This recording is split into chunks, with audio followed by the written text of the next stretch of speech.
Sherlock, sir. Can I carry her bag? No, thank you. Sorry. So sorry. Excuse me.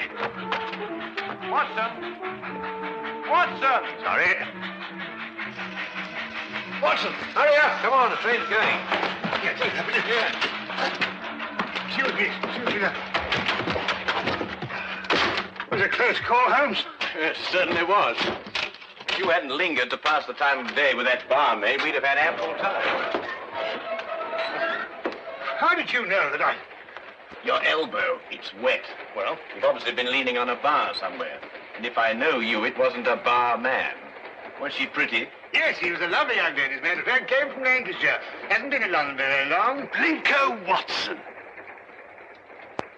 Sardines Taunton. Oh, I say, what a small world it is. Oh, good old Blinko. Best mile of the school ever had. Oh, I say, oh, man, you're putting it on a bit here and there, aren't you?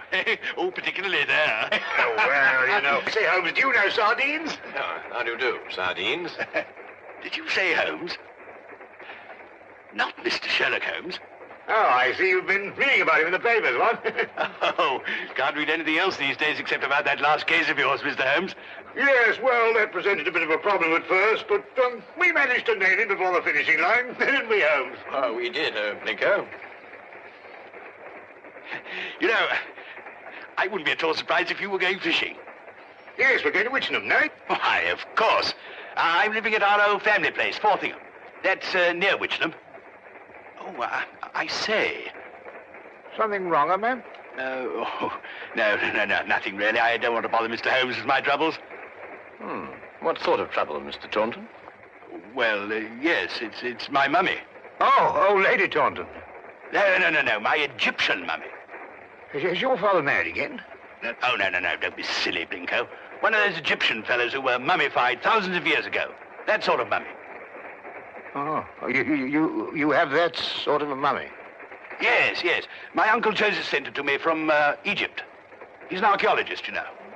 Well, it seems an odd thing to have sent you. Last year he sent me a crate of sand. Sand? Yes, from Sahara. The desert, you know. Just sand? Yes, that's all. Just sand. Arrived one morning like the mummy case. Mummy case? Yes, a chap called Amenhotep. Oh. Amenhotep.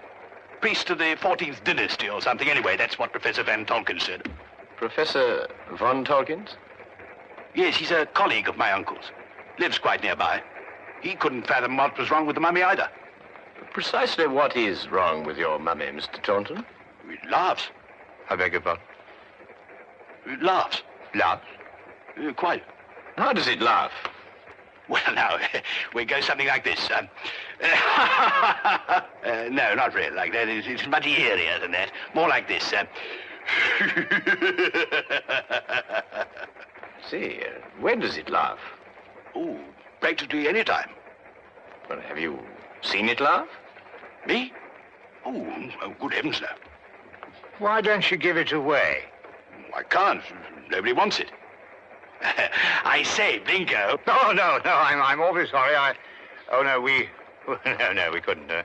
Well, look, why don't you burn it or chuck it in the river or something? Oh, well, now, I know this sounds silly, but there's an inscription on it. Something like, who destroys my sleep, destroys himself. Professor Van Tolkien's translated it for me. Yeah, but you don't believe all that rubbish, do you? I mean, Egyptian capers and all that. Well, no, I don't actually believe the curse, Blinko, but I've got to do something. Well, I'm engaged to Rowena Featherstone. Do you know her? No. Oh, she's a lovely girl. She's got an aunt, regular old battle axe. Well, she keeps after Rowena to break off the engagement. Says a chap who keeps an Egyptian mummy who laughs, well, he can't be very reliable. Yeah, well, I understand that. Yeah. Oh, I say. Would you like to come over to my place and see if you can stop him laughing? Oh, now, look, old boy, we were going fishing, you know, and Oh, it might prove interesting, Watson. A mummy that laughs.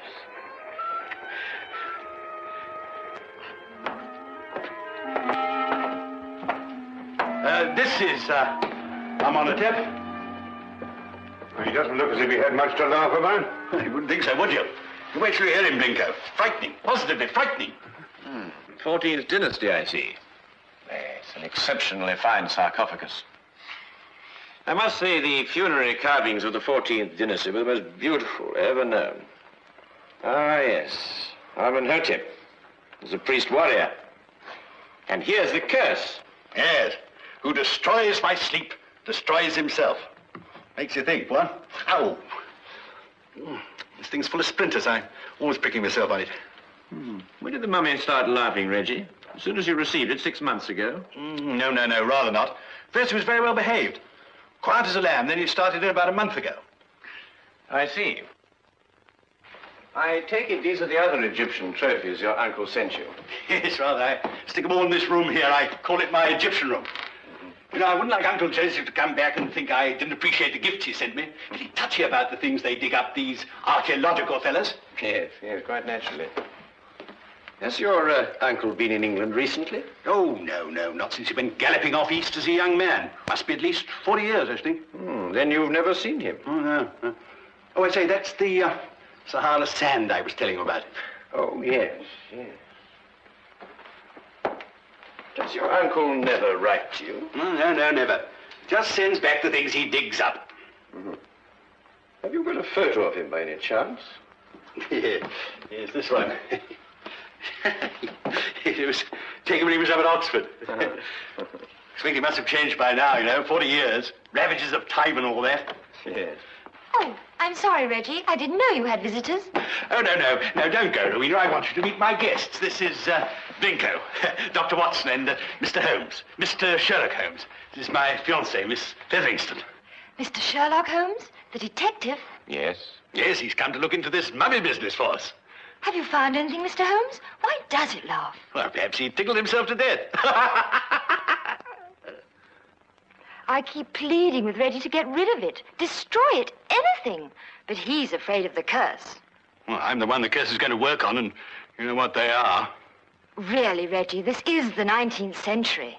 And Aunt Agatha wants to know when we're going to eat. She's famished. Woman's always famished. Please, Reggie, she is my aunt. Well, I suppose I shall have to cook dinner myself. Cook left last night, 4th of the month.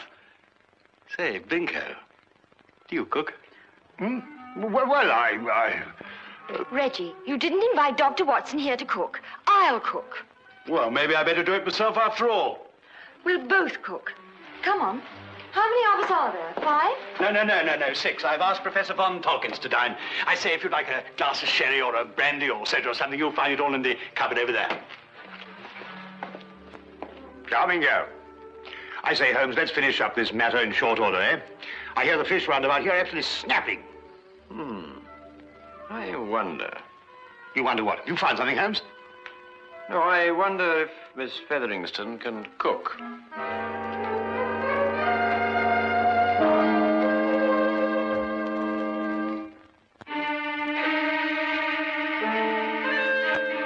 A doctor, young man, you say? A veterinary, no doubt. Madam, I'm a graduate of the Royal College of Physicians. I specialize in human beings. And you detect, young man, I understand. Yes, madam. I detect. Work with the police? Well, on occasion. No wonder the crime rate's going up. Rowena, do we or do we not eat? In a moment, Auntie. We're bringing the food in. Reggie tells me you've recently come back from Egypt, Professor. Yes, Mr. Holmes. Just a few months ago. I have retired from active participation in Egyptology. I see. I understand that you met Reggie's uncle while you were out there. Yes, Professor Taunton and I excavated for a long time together in the valley of the Lower Nile. Is Professor Taunton still active? Yes, Joseph is engaged in important excavation at the present time. You must be very glad to see all your old friends and relations again, Professor, after all these years. I've been gone so long, Doctor. I no longer have friends. And I'm afraid even my family wouldn't recognize me. Well, here we are at last. Better late than never, I always say. Oh, please do help yourselves, everybody. Informality's the form. Local trout. We used an old recipe we found in a cookery book in the kitchen. Didn't we, Reggie? Yes, at least I think it was a cookery book. I read something about mixing nitrogen with hydrogen or something or other at the end of it. Oh, Lord. Well, this is splendid. I haven't had a decent, well-cooked fish like this in years.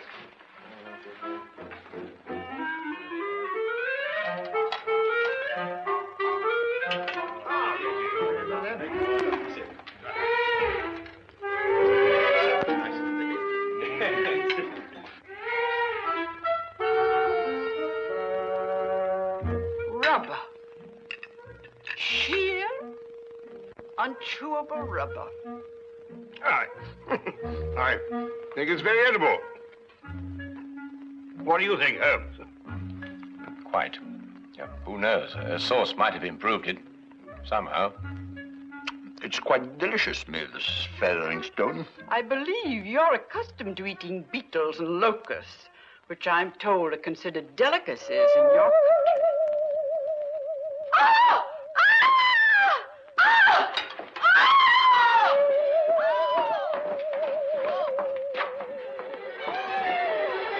Richie, take the other end, would you?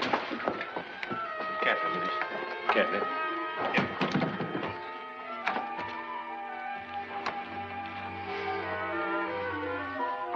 This time we heard it ourselves. Yes, Watson. This time we heard it ourselves.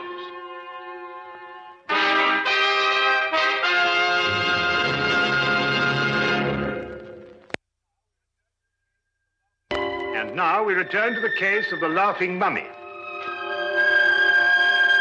Of all the silly things I've been inveigled into by you, this is the silliest.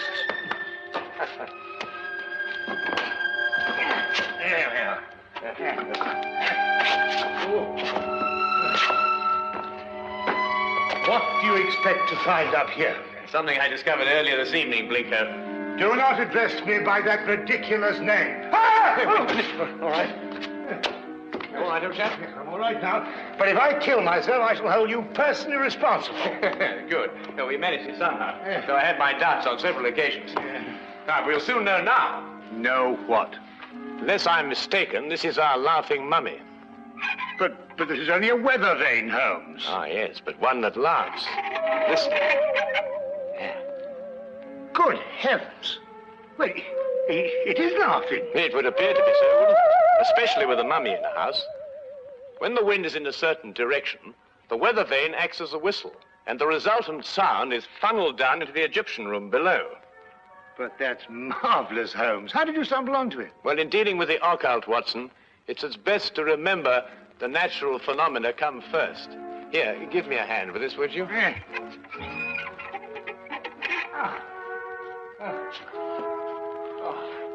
Wonderful. That's wonderful.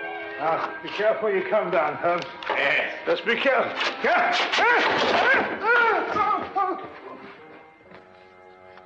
Here, Watson, would you hang on to this, please? Watson, are you taking... Yeah.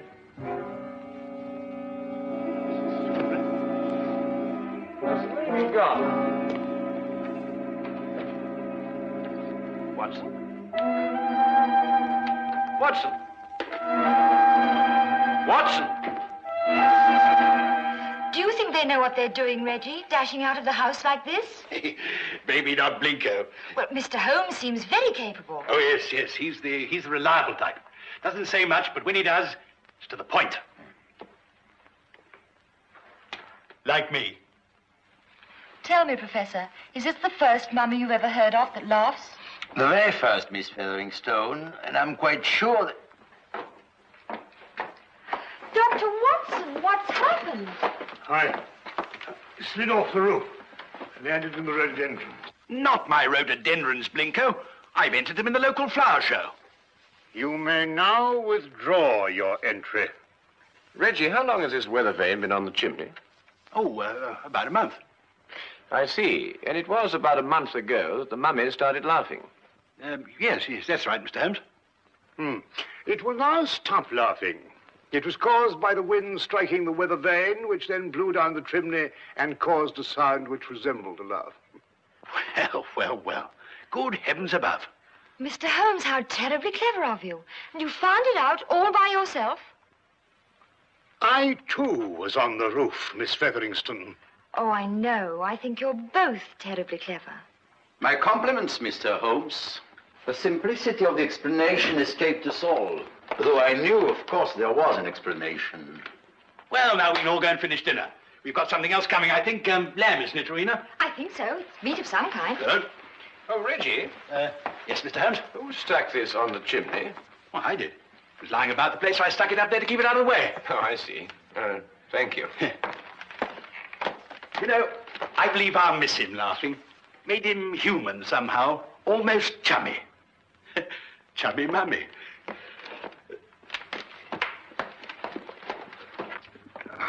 Oh, well, that's another mystery we've solved, eh, Holmes? Yes, Watson. But in solving it, we've been confronted by a far deeper mystery. Eh? What do you mean?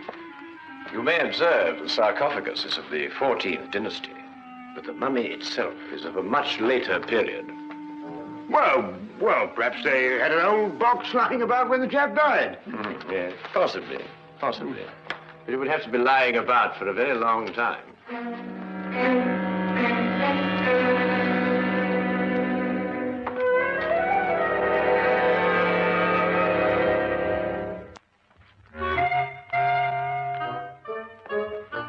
Morning, everybody. Isn't it a lovely morning? It's simply gorgeous. Good morning, Miss Featherston. Yes, it is indeed a lovely...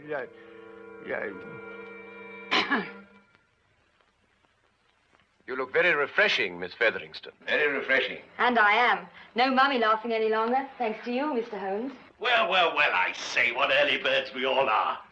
Morning, everybody. Morning. God's in his heaven and all's right with the world and all that sort of thing, you know what? There's no need in invoking the name of the deity. I wasn't. I was quoting a bit of poetry or something. Shakespeare, I think it is. Tennyson, darling. Oh, really? Oh, excellent. Actually, Miss Featherston, I think, if I'm not mistaken, it's a quotation from Robert Browning. Ben Ezra. Pepper passes, Watson. Oh, yes, of course. Pippa passes. I knew it was something like that. Good morning. Oh, good morning, Professor. Morning. Have a cup of tea or a baked egg or kipper or something here, what? No, thank you. I just wanted to return this book. Oh, I say it's awfully decent of you, thank you. Oh, Professor Von Torkins. Yes, Mr. Holmes? Reggie has a 14th dynasty vase in the Egyptian room, which rather puzzles me. I wonder if I could impose upon you to clarify a point for me. It would be my pleasure, Mr. Holmes. Should we see it now? If it wouldn't be too much trouble, Professor. Not at all. Ah, thank you.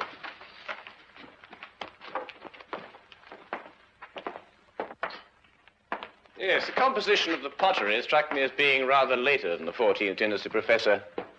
This is the vase I referred to. Considerably later, Mr. Holmes. The 18th dynasty, in fact. I rather thought Reggie was mistaken, as he was also mistaken about the mummy. The mummy? I'm afraid I don't understand. Don't you? I believe it was you who told Reggie that Amenhotep was of the 14th dynasty. It was, Mr. Holmes. But of course, this mummy, like the vase, is of a considerably later period. Really? How much later would you estimate, Mr. Holmes? Well, I'd say 4,000 years later.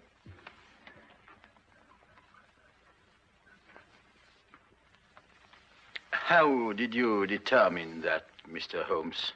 Well, the sarcophagus is obviously authentic. But the burial wrappings of the mummy itself are of a comparatively modern Egyptian weave.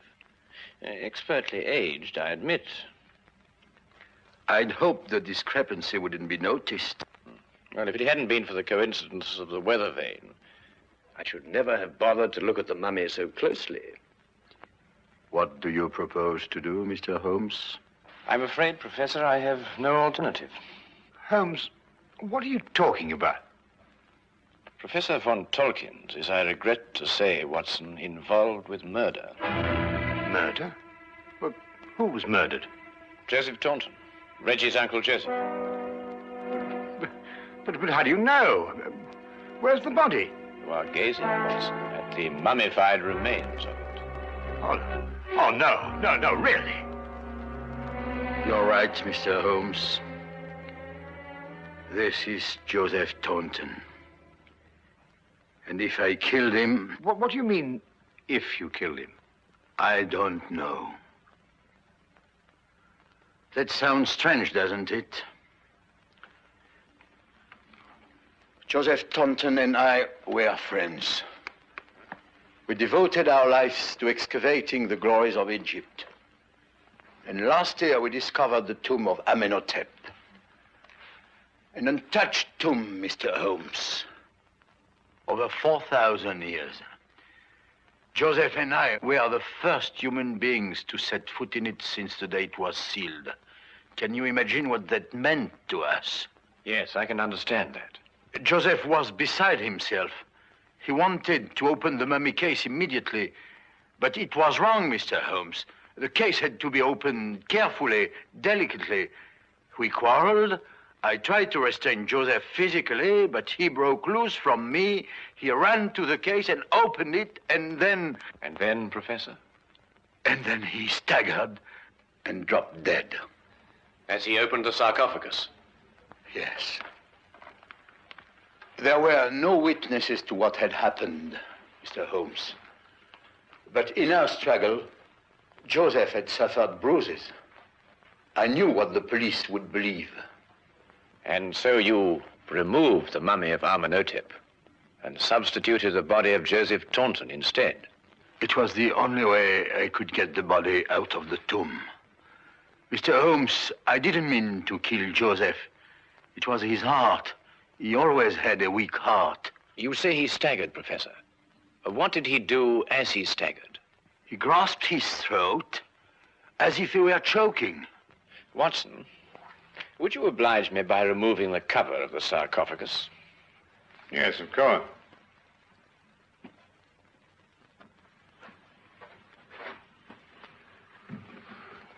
Ouch! That splinter. Yes, Watson, ouch. As Reggie said, and as undoubtedly Uncle Joseph said, too. Professor, would you care to take a closer look at what Reggie called a splinter?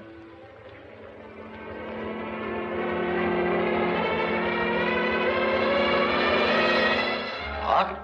It's a hollow needle that would pierce the skin of anyone who touched it. But I don't understand.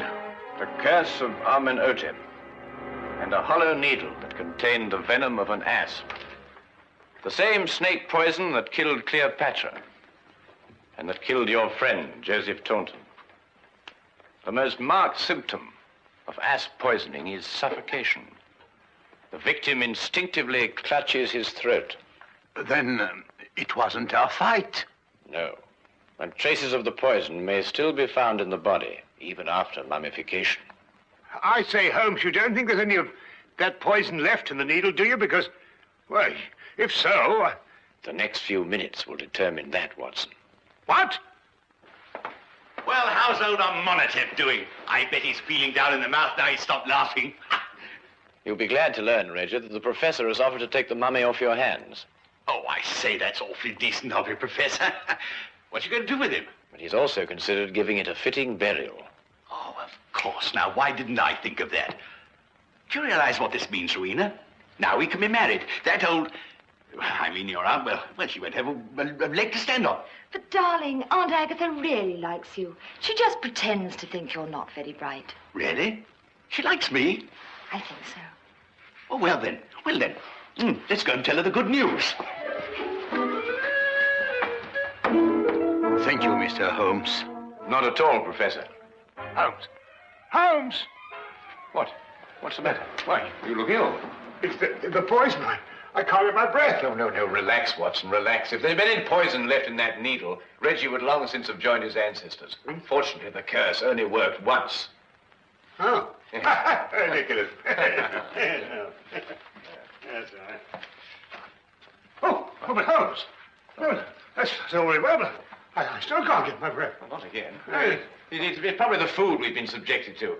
Yes, I myself would prefer some of that fish that you insist on pursuing up and down the waterways of England with such wild abandon. Yes, of course. Curse. Utter nonsense.